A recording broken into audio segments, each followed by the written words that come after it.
Dear Liz, thank you so much for your letter last week. Your words of love and appreciation for the human experience really resounded with me, and you're so right.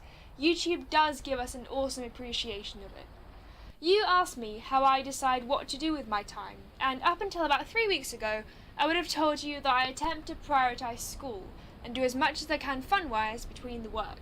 But that was 3 weeks ago, and now I'm faced with a bigger abundance of free time than I'd ever imagined of having these past few years. And what I'm learning is that having more time doesn't necessarily mean I will automatically invest it into what I thought I wanted to be doing when I had less of it. That, like much else, is a habit building exercise, and there are so many things I would like to be doing with the time that I have that it's kind of overwhelming. Part of me wants to just sleep it all out and relax and do all the quiet things to keep my mind at ease. But the other part of me realises I have other responsibilities, like going to work more often and learning how to drive, and I'm preparing for my karate grading in October, and it's making me realise that free time is never really free of stress and responsibilities, and there's always a balance to be struck.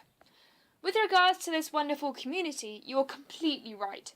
We can only get out what we put in, and I'm slowly getting back into the habit of finding new, wonderful people, keeping up to date with those I had lost touch with, and commenting my heart out.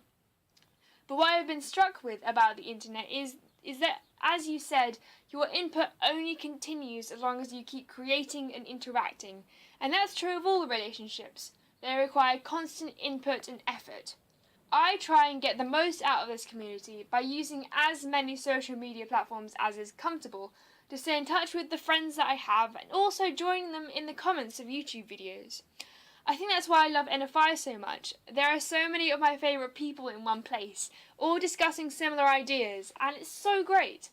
Also, taking other people's recommendations helps, because it allows me to follow the discussions that are currently being had in the YouTube community. So I guess my questions for you are, what have your experiences been of summer holidays and the abundance of time?